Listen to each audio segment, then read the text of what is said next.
மாயா வினோத பரதேசி. எழுதியவர் வடுவூர் கே. துரைசாமி ஐயங்கார். பாகம் 3. அதிகாரம் 13. மொட்டை தலைக்கேற்ற பட்டுக்குள்ளா.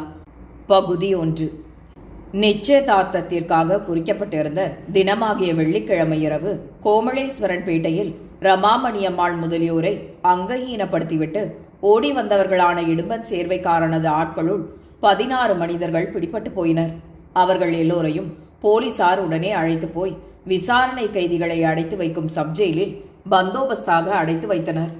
அவர்கள் எல்லோரும் ஒரே இடத்தில் வைக்கப்பட்டிருந்தால் அவர்கள் தமக்குள் கலந்து பேசி கட்டுப்பாடாக ஒரே விதமான தகவலை தெரிவிப்பார்கள் என்ற நினைவினால் போலீசார் அவர்களை தனித்தனியாக பிரித்து 16 அறைகளில் வைத்ததன்றி அவர்கள் எல்லோரையும் வரிசையாக நிறுத்தி போட்டோ படமும் பிடித்து வைத்துக் கொண்டனர். போலீஸ் சப் இன்ஸ்பெக்டர் அவர்களை ஒவ்வொருவராக வரவழைத்து ரகசியமாக வைத்துக்கொண்டு உண்மையை வெளியிடும்படி கேட்க அவர்கள் எல்லோரும் ஒரே விதமான தகவலையே தெரிவித்தனர்.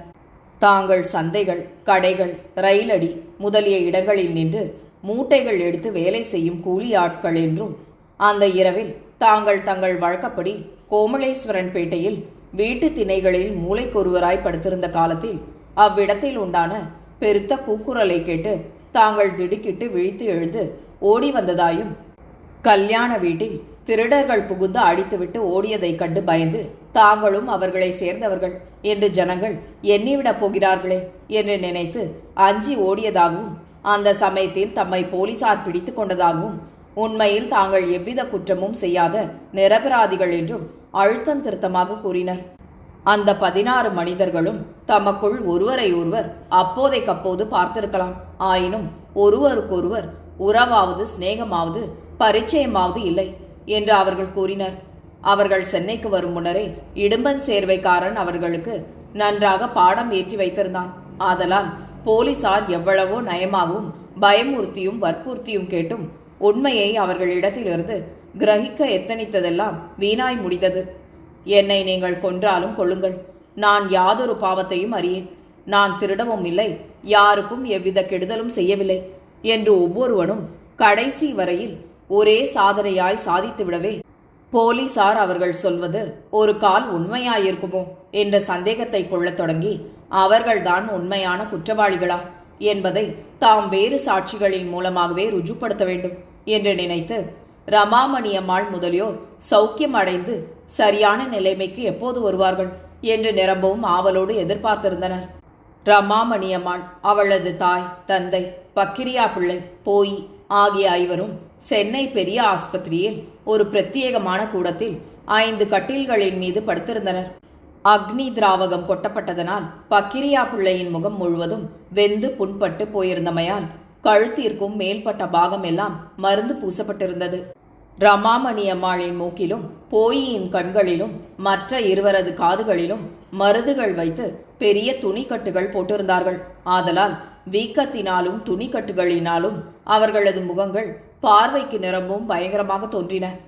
ரமாமணியம்மாளின் மீது காணப்பட்ட விலையுயர்ந்த ஆடை ஆபரணங்களை கொண்டும் அவர்களது சாத்வீக தோற்றத்தை கொண்டும் அவர்கள் கண்ணியமான குடும்பத்தை சேர்ந்தவர்களாய் இருக்க வேண்டும் என்றும், அவர்களுக்கு எதிர்பாராத பெரிய இடர் நேர்ந்து விட்டதென்றும் போலீசாரும் ஆஸ்பத்திரியில் உள்ளவர்களும் நினைத்து அவர்களது விஷயத்தில் அளவற்ற அனுதாபமும் இரக்கமும் விசனமும் உருக்கமும் காண்பித்து அவர்களை மிகுந்த அன்போடும் பச்சாதாபத்தோடும் நடத்தி அவர்களது வேதனைகளையும் சிகிச்சைகளையும் நிரம்பவும் கவனிப்பாக செய்து வந்தனர்.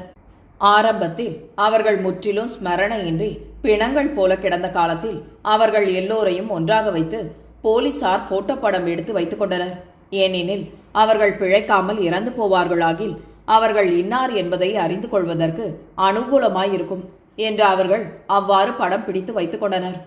அந்த முரட்டு ஆட்களை கொண்டு வேலாயுதம் பிள்ளை வீட்டாரை மூழிப்படுத்தும் பொருட்டு ரமாமணியம்மாள் முதலியோர் வந்தவர்கள் என்பதை பற்றி போலீசாரும் மற்றவரும் சிறிதும் சந்தேகம் கொள்ளவில்லை. ஆதலால் அவர்கள் ஐவரையும் தனித்தனியான இடத்தில் பிரித்து வைக்க வேண்டும் என்பதை எண்ணாது ஒரே கூடத்தில் பக்கம் பக்கமாக போடப்பட்டிருந்த கட்டில்களில் படுக்க வைத்திருந்தனர். மறுநாள் ஆகிய சனிக்கிழமை பகல் முழுவதும் அவர்கள் எல்லோரும் வாய் திறந்து பேச இயலாத நிலைமையில் கிடந்தனர்.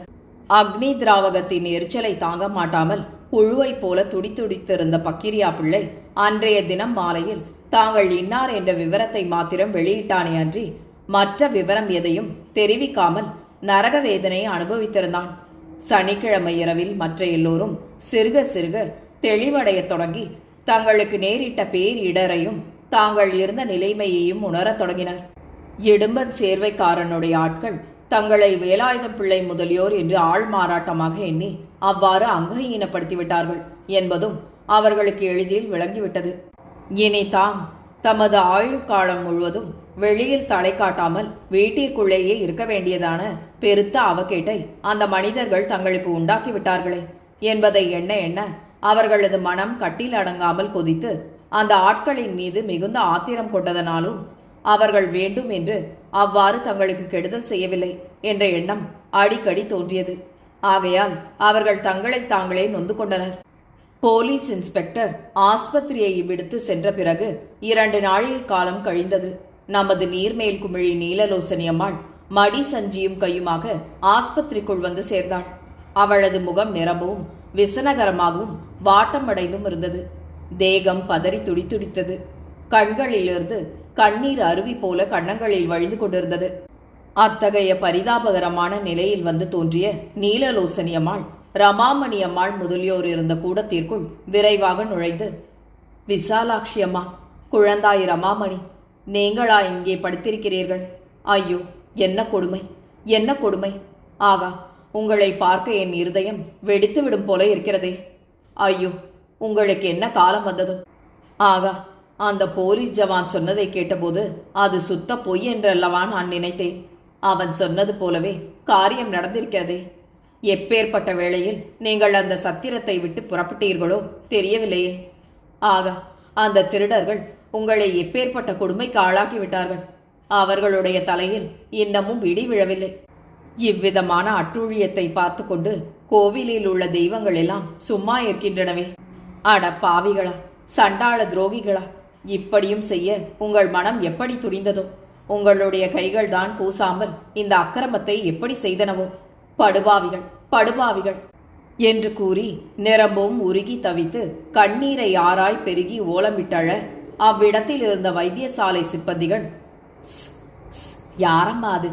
ஏனம்மா இப்படி கூச்சலிட்டு நோயாளிகளை அழட்டுகிறாய்? உன்னை பார்த்து இவர்களும் அழுது உடம்பை கெடுத்துக் கொள்ளப் போகிறார்கள். சும்மா சாதாரணமாகவே பேசிவிட்டு சீக்கிரம் வெளியில் போவாமா என்று அதட்டி கூறினார். அதை கேட்ட நீலலோசனி அம்மாள் சிறிது சாந்தம் அடைந்தவளாய், அப்படியே ஆகட்டும் ஐயா, இப்பேற்பட்ட அக்கிரம காட்சியை காண என் மனசுக்கு தாழவில்லை. அதனால் அழுதுவிட்டேனப்பா, கோபித்துக் கொள்ளாதேயுங்கள். நீங்கள் சொல்வது உண்மைதான். நான் மெதுவாகவே இவர்களிடம் பேசுகிறேன் என்று சமாதானமாக மறுமொழி கூறி அவர்களை அடக்கி அப்பால் அனுப்பிவிட்டு விசாலாட்சி அம்மாள் இருந்த கட்டிலண்டை போய் அவளது முகத்தையும் உடம்பையும் மிகுந்த வாத்சல்யத்தோடு தடவி கொடுத்து, அம்மா, இந்த கோலத்தை அடையவா அன்று நீங்கள் சத்திரத்தை விட்டு போனீர்கள் என்று தழுதழுத்த குரலில் கூறினாள். தங்களுக்கு அத்தகைய அபாயம் நேர்ந்தது என்பது நீலலோசனி அம்மாளுக்கு தெரிந்திருக்காதென்றும், அது தெரிந்தாலும் அவள் தங்களை பார்க்க விரும்ப மாட்டாள் என்றும் அவர்கள் நினைத்திருந்தார்கள். ஆதலால் அதற்கு மாறாக அவள் வந்ததைக் கண்டு எல்லோரும் திடுக்கிட்டு மிகுந்த வெட்கமும் கிளேசமும் அடைந்து குன்றிப்போய் எவ்விதமாக அவளிடம் பேசுவதென்பதை உணராது தத்தளித்திருந்தனர். ஆயினும் அந்த அம்மாள் கூறிய அனுதாப மொழிகளை கேட்டு அவள் காட்டிய உள்ளார்ந்த உருக்கத்தையும் அபிமானத்தையும் உணர அவர்களது மனம் ஒரு விதமான துணிவை அடைந்தது. அந்த அம்மாள் தங்களிடம் வைத்த பிரியமும் மதிப்பும் குறையவில்லை என்றும் அவை முன்னிலும் பன்மடங்கு அதிகரித்திருக்கின்றன என்றும் அவர்கள் எளிதில் உணர்ந்து கொண்டனர். தங்களுக்கு நேர்ந்த அந்த எதிர்பாராத அவகேட்டினால் தாங்கள் அந்த அம்மாளிடத்திலிருந்து அபகரிக்க எண்ணிய 5 லட்சம் ரூபாய் தங்களுக்கு இல்லாமல் போய்விட்டதே என்று ரமாமணியம்மாள் அதற்கு முன் நினைத்து விட்டாளானாலும் அவளை மறுபடி கண்டு அவளது மனநிலைமையை உணர்வே பழைய துர்நினைவும் சதி ஆலோசனையும் திரும்பவும் ரமாமணி அம்மாளின் மனத்தில் தலையெடுக்க தொடங்கின. அவள் நீலலோசனி அம்மாளுக்கு தெரியாதபடி தனது தாயை நோக்கி கஞ்சாடை காட்டினாள். அதன் உள்கருத்தை உணர்ந்து கொண்ட விசாலாட்சி அம்மாள், அம்மா, எங்களுக்கு நேரிட்ட இந்த கொடுமையை என்னவென்று சொல்வேன்? கோமளேஸ்வரன் பேட்டையில் எங்களுக்கு தெரிந்த சில மனிதரை பார்ப்பதற்காக நாங்கள் வெள்ளிக்கிழமை மாலையில் போனோம் அல்லவா? போன இடத்தில் அகால வேளையாகிவிட்டது. திரும்பி ராமசாமி முதலியார் சத்திரத்திற்கு வருவதை விட அவ்விடத்திலேயே படுத்திருந்து மறுநாள் காலையில் எழுந்து வரலாம் என்று நினைத்து அங்கேயே படுத்து தூங்கினோம். நடு இரவில் திருடர்கள் உள்ளே புகுந்து ஆள் மாறாட்டமாய் எங்கள் மேல் பாய்ந்து இவ்விதமான கொடுமையை நடத்திவிட்டார்களம்மா. நாங்கள் இனி என்ன செய்ய போகிறோம்? இவ்வித விகார தோற்றத்தோடு நாங்கள் இனி எங்கள் ஊருக்கு எப்படி போகிறது? எல்லா மனிதருடைய முகத்திலும் எப்படி விழிக்கிறது? நாங்கள் இனி உயிர் வைத்திருப்பதை விட இந்த ஆஸ்பத்திரியிலேயே இறந்து விடுவது ஸ்லாக்கியம் என தோன்றுகிறது. மறுபடி நாங்கள் உங்களை பார்க்க போகிறோமா என்று நாங்கள் சந்தேகித்திருந்தோம். ஏதோ மலையளவு பாவத்தில் நாங்கள் கடுகளவு புண்ணியம் செய்திருக்கிறோம் போல் இருக்கிறது. உங்களுடைய மாறாத பிரியமும் சிநேகமும் எங்களுக்கு இன்னமும் இருக்கின்றன என்றாள். அதை கேட்ட நீலலோசனி அம்மாள் முன்னிலும் பன்மடங்கு அதிக மன இழக்கமும் கண் கலக்கமும் காட்டி நிரம்பவும் உருக்கமாக பேசத் தொடங்கினாள். அம்மா, இப்பேற்பட்ட மகா துக்ககரமான நிலைமையில் உங்களுக்கு நான் எவ்விதமான ஆறுதலை சொல்வதென்பதே தெரியவில்லை. உங்களுக்கு ஏற்பட்ட நஷ்டம் அற்ப சொற்பமான நஷ்டமல்ல. ஏதாவது பணம் போயிருந்தால் அதை 1க்கு 10 மறுபடி உண்டாக்கி கொள்ள முடியாததாகவும் உங்கள் ஆயுசு கால பரியந்தம் நீட்டித்திருக்கக்கூடியதாகவும் இருக்கிறது. அதை நினைக்க நினைக்க என் துக்கம் மாறமாட்டேன் என்கிறது. ஏதோ நான் உங்களை கண்டு உங்களோடு பழகியது சொற்ப காலமாயிருந்தாலும் என்னுடைய முழு பிரியத்தையும் என்றைக்கும் மாறாதபடி நீங்கள் கவர்ந்து கொண்டீர்கள். நீங்கள் நல்ல நிலைமையில் இருந்தால் நான் உங்களை விட்டு போயிருந்தால் கூட அது ஒரு பொருட்டாகாது. உங்களுக்கு நேர்ந்துள்ள இந்த மகா விபரீதமான துன்ப சமயத்தில் நான் உங்களை விட்டு போனால் என்னை போல மகா சண்டாள குணம் படைத்தவள் வேறு யாரும் இருக்க மாட்டாள். நேற்று முழுவதும் நீங்கள் வருவீர்கள் என்று பார்த்தபடி நான் சத்திரத்திலேயே இருந்தேன். நேற்று காலையிலேயே வந்துவிடுவதாக சொன்னவர்கள் வராமற் போகவே என் மனம் பலவிதமான சந்தேகங்களை கொண்டு தவித்தது. இன்று காலையில் சத்திரத்தில் ஜனங்கள் கூடி கூடி பேசிக்கொண்டதைக் கண்டு ஏதோ விசேஷ சம்பவம் நடக்கிறதென்று நினைத்து நான் விசாரித்ததில் உங்களுக்கு இவ்விதமான விபத்து நேர்ந்துவிட்டதென்றும் நீங்கள் எல்லோரும் இங்கே இருக்கிறீர்கள் என்றும் ஜனங்கள் சொன்னார்கள். உடனே நான் புறப்பட்டு இங்கே ஓடி வந்தேன். ஆனால் உங்களுடைய உயிருக்கு எவ்வித அபாயமும் இல்லை என்றும் 20 தினங்களில் காயம் மாறிப்போகும் என்றும் டாக்டர் சொன்னார். அது ஒரு விதத்தில் ஆறுதலாக இருந்தது. ஆனாலும் சாஸ்வதமாக உங்களுக்கு ஒவ்வொரு அங்கம் போய்விட்டதொன்றே ஆறா துயரத்தை உண்டாக்குகிறது. உண்மையான சிநேகிதர்கள் அபாய காலத்தில் கைவிட மாட்டார்கள். அப்படி கைவிட்டால் அவர்கள் போலி சிநேகிதர்கள்தான். ஆகவே நான் உங்களிடம் வைத்த சிநேகமும் பிரியமும் உண்மையானவை என்பதை இந்த சமயத்தில்தான் காட்ட வேண்டும் என்பது என்னுடைய உறுதியான தீர்மானம். இந்த நிமிஷம் முதல் என்னுடைய உடல் பொருள் ஆவியாகிய எல்லாவற்றையும் நான் உங்களுக்கே சொந்தமாக்கிவிட்டேன். என்னால் உங்களுக்கு என்ன உதவி தேவையானாலும் நான் செய்ய காத்திருக்கிறேன். என் மனசில் இன்னொரு யோசனையும் தோன்றுகிறது. அன்றைய தினம் சந்தோஷமாகவும் க்ஷேமமாகவும் இருந்த நீங்கள் இன்று இப்படிப்பட்ட மகா துக்ககரமான நிலைமையில் இருப்பதை எண்ண மனிதனுடைய வாழ்வு நிலையற்றதாக தோன்றுகிறது. இந்த நிமிஷத்தில் இருக்கும் நிலைமை அடுத்த நிமிஷத்தில் எப்படி மாறிப்போகுமோ தெரியவில்லை. எந்த நிமிஷத்திலாவது எனக்கும் ஏதாவது அபாயம் நேர்ந்து விடுமோ என்ற கவலையும் அச்சமும் என் மனதில் உண்டாகிக் கொண்டே இருக்கின்றன. ஆகையால் நான் செய்ய எண்ணியுள்ள ஏற்பாடுகளையெல்லாம் இப்போதே திட்டமாக செய்து வைத்துவிட தீர்மானித்திருக்கிறேன். அதாவது முக்கியமாக எங்கள் ஊர் செட்டியாரிடம் நான் போட்டு வைத்திருக்கும் 5 லட்சம் ரூபாயை பற்றிய விஷயமே. நான் இனி என் ஆயுசு கால பரியந்தம் கும்பகோணத்தில் உங்கள் வீட்டில் இருக்கிறதென்றும் என்னை நீங்கள் கடைசி வரையில் சவரட்சிக்கிறதென்றும் நான் இறந்து போனவுடன் எனக்குரிய அந்திய கால கிரியைகளை நீங்கள் செய்கிறதென்றும் அந்த 5 லட்சம் ரூபாயையும் இன்னும் என் கைவசத்தில் இருக்கும் சொத்தையும் ரமாமணி அம்மாளுக்கும் அவளுடைய புருஷனும் எடுத்துக்கொள்கிறதென்றும் இன்றைய தினமே ஒரு பத்திரம் எழுதி அதை ரிஜிஸ்டர் செய்ய உத்தேசிக்கிறேன். அந்த ஏற்பாட்டை நீங்கள் மனப்பூர்வமாக ஏற்றுக்கொள்வீர்கள் என்றும் நம்புகிறேன். பத்திரத்தை ரெஜிஸ்டர் செய்ய நீங்கள் சப் ரிஜிஸ்ட்ரார் கச்சேரிக்கு வர முடியாதாகையால் 10 ரூபாய் பணம் கட்டி அவரை இவ்விடத்திற்கே அழைத்து கொண்டு வந்து விடுகிறேன் என்று நிரம்பவும் உருக்கமாக கூறினாள். அதை கேட்ட ரமாமணி அம்மாள் முதலியோர் பருத்தி புடவையாகவே காய்த்ததென்று நினைத்து அளவற்ற மகிழ்ச்சியும் பூரிப்பும் அடைந்து ஆனந்த கடலில் ஆழ்ந்து போயினர். ரமாமணி அம்மாளுக்கும் மூக்கில் கட்டு போடப்பட்டிருந்தது பற்றி அவள் தனது வாயை திறந்து நீலலோசனி அம்மாளுடன் அதிகமாக சம்பாஷிக்க இயலாமல் இருந்தது. விசாலாட்சி அம்மாளும் அவளது கணவனும் நீலலோசனி அம்மாளுக்கு பல உபசார மொழிகள் கூறி அந்த அம்மாள் தங்களுக்கு பொருள் கொடுத்தாலும் கொடுக்காவிட்டாலும் தாம் அவளை கடைசி வரையில் கைவிட மாட்டோம் என்று பிரமாணபூர்வமாக வாக்களித்தனர். அதன் பிறகு நீலலோசனி அம்மாள் அவர்களோடு அரை நாழிகை காலம் சம்பாஷித்த பின்னர் செலவு பெற்று அவ்விடத்தை விட்டு சென்று விட்டாள். சென்றவள் அன்றைய தினம் பகல் 1 மணிக்கு மறுபடி அவ்விடத்திற்கு வந்து சேர்ந்தாள். அவளுடன் கூட சப் ரிஜிஸ்ட்ரார் ஒருவரும் வந்தார். பத்திரம் பதிவு செய்வதற்குரிய உபகரணங்கள் அடங்கிய ஒரு கைப்பெட்டியை தூக்கி கொண்டு அவர்களோடு ஒரு சேவகனும் வந்து சேர்ந்தான். நீலலோசனி அம்மாள் தனது வாக்குறுதியை அப்போதே நிறைவேற்றப் போவதைக் கண்டு ரமாமணி அம்மாள் முதலியோர் மிகுந்த மனவெழுச்சியும் பூரிப்பும் அடைந்து மெய் மறந்து போயினர்.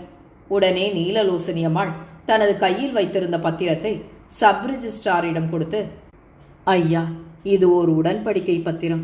என் ஆயுசு கால பரியந்தம் இவர்கள் என்னை வைத்து சவரட்சிக்க வேண்டியதென்றும் எங்கள் ஊரில் நான் ரொக்கமாக ஒரு செட்டியாரிடம் வட்டிக்கு கொடுத்திருக்கும் 5 லட்சம் ரூபாயையும் என் கையில் எவ்வளவு சொத்து மிச்சப்படுகிறதோ அதையும் இவர்கள் எடுத்துக்கொண்டு என் அந்திய கிரியைகளை நடத்துகிறதென்றும் இதில் எழுதி வைத்திருக்கிறேன். இதை பதிவு செய்ய வேண்டும் என்றாள். அதை கேட்ட சப் ரிஜிஸ்ட்ரார், ஓஹோ, அப்படியா, சரி, இங்கே 5 பேர் இருக்கிறார்களே, இந்த 5 பேரும் நீங்களுமாகத்தானே ஒப்பந்தம் செய்து கொள்கிறீர்கள் என்றார். அதற்கு நீலலோசனி அம்மாள், இல்லை இல்லை, இந்த 5 பேரில் ஒருவன் வேலைக்காரன், அவனை விட்டு மற்ற 4வரையும் சேர்த்து எழுதியிருக்கிறேன். அதோ இருக்கும் பெரியவர்தான் வீட்டின் தலைவர், அவர் 1, அவருடைய சம்சாரமாகிய விசாலாட்சி அம்மாள் 2, அவர்களுடைய பெண் ரமாமணி அம்மாள் 3, அந்த பெண்ணின் புருஷர் பக்கிரியா பிள்ளை என்பவர் 4, ஆக 4வரும் நானும் சேர்ந்து ஒப்பந்தம் செய்து கொள்வதாக எழுதியிருக்கிறேன் என்றாள். உடனே சப் ரிஜிஸ்ட்ரார் அந்த பத்திரத்தை எடுத்து தமக்குள் ஒரு தரம் படித்து பார்த்து அது ஒழுங்காக எழுதப்பட்டிருக்கிறதா என்பதை நிச்சயித்து கொண்ட பின் அதை மற்ற எல்லோரும் கேட்கும்படி ஒரு தரம் படித்து காட்டி, நான் படித்ததை கேட்டீர்களே, இது உங்களுக்கு சம்மதம்தானா? இதை பதிவு செய்து கொள்ளலாமா என்று வினவினார். ரமாமணி அம்மாள் முதலியோருக்கு அந்த பத்திரத்தில் எழுதப்பட்டிருந்த எல்லா விஷயமும் திருப்திகரமாக தோன்றியதானாலும் பக்கிரியா பிள்ளையை ரமாமணி அம்மாளின் புருஷன் என்று குறித்திருந்தது உசிதமாக படவில்லை. ஆயினும் தாங்கள் நீலலோசனி அம்மாளிடம் அவ்விதம் கூறியிருந்தமையால் அந்த சந்தர்ப்பத்தில் அதை தாம் மறுத்தால் அந்த அம்மாள் உடனே சந்தேகம் கொண்டு பத்திரத்தை ரிஜிஸ்டர் செய்ய வேண்டாம் என்று சொல்லிவிடுவாளோ என்ற அச்சத்தினால் அவர்கள் எவ்வித ஆட்சேபனையும் கூறாமல் அதை அப்படியே ஒப்புக்கொண்டனர். உடனே சப் ரிஜிஸ்ட்ரார் அவர்கள் 5வரது கையெழுத்துக்களையும் விரல் ரேகை அடையாளங்களையும் பத்திரத்தில் பெற்று அதை பதிவு செய்த பின் தமது சேவகனோடு அவ்விடத்தை விட்டு போய்விட்டார். அந்த முக்கியமான ஏற்பாடு எவ்விதமான இடையூறுமின்றி அவ்வளவு துரிதத்தில் நிறைவேறி போனது பற்றி நீலலோசனி அம்மாளும் மற்ற 4வரும் மிகுந்த களிப்புடன் சம்பாஷித்திருந்தனர். நோயாளிகளை அதிகமாய் அலட்டுவது கூடாதென்று டாக்டர்கள் செய்தி சொல்லி அனுப்பினாராதலால் நீலலோசனி அம்மாள் தான் மறுபடி மாலையில் வந்து பார்ப்பதாக கூறிவிட்டு அவர்களிடம் செலவு பெற்றுக்கொண்டு அவ்விடத்தை விட்டு போய்விட்டாள். அன்றைய பகற்பொழுது கழிந்தது. மாலை 5:30 மணி சமயத்தில் மறுபடி நீலலோசனி அம்மாள் அவ்விடத்திற்கு வந்து சேர்ந்தாள். சப் ரிஜிஸ்ட்ரார் பதிவு செய்த பத்திரம் அவளிடம் இருந்தது. அதோடு கூட ரமாமணி அம்மாள் முதலியோருக்கு கொடுப்பதற்கு ஒரு நகலும் தயார் செய்யப்பட்டு வந்திருந்தது. அந்த நகலை நீலலோசனி அம்மாள் விசாலாட்சி அம்மாளிடம் கொடுத்து பத்திரமாக வைத்துக் கொள்ளும்படி கூறிய பின், அம்மா, இன்று மத்தியானம் நான் இங்கே இருந்து போன பிறகு போலீஸ் சேவகர் ஒருவர் என்னிடம் வந்தார். இன்னும் 2 தினங்களில் அந்த இடும்பன் சேர்வைக்காரனுடைய வழக்கு விசாரணைக்கு வரப்போகிறதென்றும் அதுவரையில் நான் இந்த ஊரை விட்டு போகாமல் இங்கேயே இருக்க வேண்டுமென்றும் சொல்லி என்னிடம் கையெழுத்து வாங்கி கொண்டு போனார். அவர் அப்படி செய்ததை கண்ட பிறகு என் மனசில் ஒரு யோசனை தோன்றிக் கொண்டே இருக்கிறது. அதை உங்களிடம் தெரிவிக்க வேண்டும் என்றே நான் முக்கியமாக இப்போது வந்தேன் என்றாள். அதற்கு விசாலாட்சி அம்மாள், அது என்ன யோசனை என்று கேட்டாள். உடனே நீலலோசனி அம்மாள், இப்போது நாம் இருதரத்தாரும் ஒருவருக்கொருவர் அந்யோன்யமான பந்துக்கள் போல ஆகிவிட்டோம். இருவரது மனதும் ஏக மனதாகிவிட்டது. அந்த இடும்பன் சேர்வைக்காரர் உங்களோடு வந்தவர். அவர் உங்களுக்கு வேண்டிய ஒரு பெரிய மனிதருடைய காரியஸ்தர். அவர் என் விஷயத்தில் செய்த காரியம் தவறான காரியமாக இருந்தாலும் அவர் தண்டனை அடைவது உங்கள் மனசுக்கு எப்படியும் வருத்தமாகத்தான் இருக்கும். ஆகவே அது என் மனசுக்கும் பிடிக்கவில்லை. அவர் தண்டனை அடையாமல் தப்பி வந்து விடும்படியான விசை இப்போது என் கையிலேதான் இருக்கிறது. நான் சாட்சி சொன்னால் அவர் தண்டனை அடைவார், இல்லாவிட்டால் அவர் தப்பித்துக் கொள்வார். ஆகையால் எனக்கு ஒரு யோசனை தோன்றுகிறது. இப்போது நான் இங்கே இருந்து உங்களுக்கு ஒன்றும் செய்ய முடியவில்லை. நீங்கள் இன்னும் சுமார் 20 தினங்கள் வரையில் இங்கே இருக்க நேரும். எனக்கும் இந்த ஊர் சாப்பாட்டு கடையின் ஆகாரம் உடம்புக்கு ஒத்துக்கொள்ளவில்லை. ஆகையால் நான் நாளைய தினம் இரவு ரயில் வண்டியில் யாருக்கும் தெரியாதபடி இந்த ஊரை விட்டு புறப்பட்டு கும்பகோணம் போய் உங்கள் வீட்டிலாவது அல்லது உங்களுடைய நண்பரான மாசிலாமணி பிள்ளையின் வீட்டிலாவது தலைமறைவாக இருந்து விடலாம் என்று நினைக்கிறேன். போலீசார் உங்களிடம் வந்து கேட்டால் நான் போன இடம் உங்களுக்கும் தெரியாதென்று சொல்லிவிடுங்கள். போலீசார் கொஞ்ச காலம் பார்த்துவிட்டு சாட்சி இல்லை என்று சேர்வைக்காரரை விட்டுவிடுவார்கள் என்றாள். அந்த யோசனையை கேட்ட ரமாமணியம்மாள் முதலியோர் மிகுந்த சந்தோஷம் அடைந்து அது நிரம்பவும் உசிதமான யோசனை என்று ஒப்புக்கொண்டனர். நீலலோசனியம்மாள் சிறிது சிந்தனை செய்து, சரி, அப்படியே செய்து விடுகிறேன். இன்று என் உடம்பு சரியான நிலைமையில் இல்லை. இன்று இரவு மாத்திரம் நான் இந்த ஊரில் தங்கி நாளைய தினம் பகல் வண்டியில் ஏறி அரக்கோணம் காட்பாடி வழியாக திருவண்ணாமலைக்கு போய்விட்டு கும்பகோணம் போய் சேருகிறேன். உங்கள் நண்பரான மாசிலாமணி பிள்ளைக்கு நீங்கள் ஒரு கடிதம் எழுதி கொடுங்கள். உங்களுக்கும் எனக்கும் சிநேகமான விதத்தையும் இடும்பன் சேர்வைக்காரருக்கு ஏற்பட்ட உபதிரவத்தையும் அவரை காப்பாற்றுவதற்காக நான் அங்கே ஒளிந்து கொள்ள வந்திருக்கிறேன் என்பதையும் எனக்கு வேண்டிய வசதிகளையெல்லாம் அவர் செய்து கொடுக்க வேண்டும் என்பதையும் நீங்கள் சுருக்கமாக ஒரு கடிதத்தில் எழுதி கொடுங்கள். அதை நான் அவரிடம் சேர்த்து அவர் காட்டும் இடத்தில் ஒளிந்து கொண்டிருக்கிறேன். உங்கள் காயம் மாறினவுடன் நீங்கள் அங்கே வந்து சேருங்கள். அதற்குள் சேர்வைக்காரரையும் போலீசார் விட்டுவிடுவார்கள் என்றாள். அந்த ஏற்பாட்டையும் அவர்கள் முழு மனதோடு ஒப்புக்கொண்டனர். மாசிலாமணிக்கு கடிதம் எழுதுவதற்கு தேவையான ஒரு காகிதத்தையும் பென்சிலையும் உடனே நீலலோசனியம்மாள் கொடுக்க அதை வாங்கி ரமாமணியம்மாள் படுக்கையில் சாய்ந்து உட்கார்ந்து கொண்டபடி கடிதம் எழுதத் தொடங்கினாள். தாங்கள் பட்டணம் வந்த வரலாற்றையும் தங்களுக்கும் நீலலோசனியம்மாளுக்கும் சிநேகம் ஏற்பட்ட விதத்தையும் சத்திரத்தில் இடும்பன் சேர்வைக்காரன் மோதிரம் திருடி சிறைசாலையில் இருப்பதையும் தாங்கள் கோமளேஸ்வரன் பேட்டைக்கு போய் கல்யாண வீட்டில் படுத்திருந்த விவரத்தையும் இடும்பன் சேர்வைக்காரனுடைய ஆட்கள் வந்து ஆள் மாறாட்டமாக தங்களை அங்கஹீனப்படுத்தி ஓடிய சமயத்தில் பிடிபட்டு சிறையில் இருக்கும் வரலாற்றையும் அந்த ஆட்களை தப்ப வைப்பதற்கு தாங்கள் போலீசாரிடம் பொய் வாக்குமூலம் கொடுத்ததையும் இடும்பன் சேர்வைக்காரனை தப்ப வைக்கும் பொருட்டு நீலலோசனியம்மாள் அங்கே ஒளிந்து கொள்ள வருவதையும் சுருக்கமாக கண்டு அந்த அம்மாளை சௌகரியமாகவும் ஜாக்கிரதையாகவும் பார்த்து கொள்ளும்படி மாசிலாமணியை வேண்டி அந்த கடிதத்தை எழுதி முடித்து ஓர் உரை தெரிவித்து அதற்குள் கடிதத்தை போட்டு ஒட்டி நீலலோசனி அம்மாளிடம் கொடுத்தாள். விசாலாட்சி அம்மாளும் நீலலோசனி அம்மாளை பார்த்து, அம்மா, நமக்குள் ஏற்பட்டிருக்கும் உடன்படிக்கை விஷயத்தை மற்றவர் அறிந்தால் பொறாமைப்படுவார்கள். அந்த மாசிலாமணி பிள்ளை மகா துர்குணம் உடைய மனிதர். அவருக்கு இந்த சங்கதி தெரிந்தால் எங்களுக்கு கெடுதல் நேரும். ஆகையால் அந்த பத்திரத்தின் சங்கதி எதையும் அவருக்கு சொல்ல வேண்டாம் என்று நயந்து வற்புறுத்தி கூறினாள். நீலலோசனி அம்மாள் அவர்களுடைய விருப்பத்தின்படி எச்சரிப்பாய் நடந்து கொள்வதாக உறுதி கூறிய பின் அவர்களிடம் அனுமதி பெற்றுக்கொண்டு அவ்விடத்தை விட்டு சென்றாள். அன்றைய இரவு கழிந்தது. மறுநாள் காலை 10 மணி நேரம் இருக்கலாம்.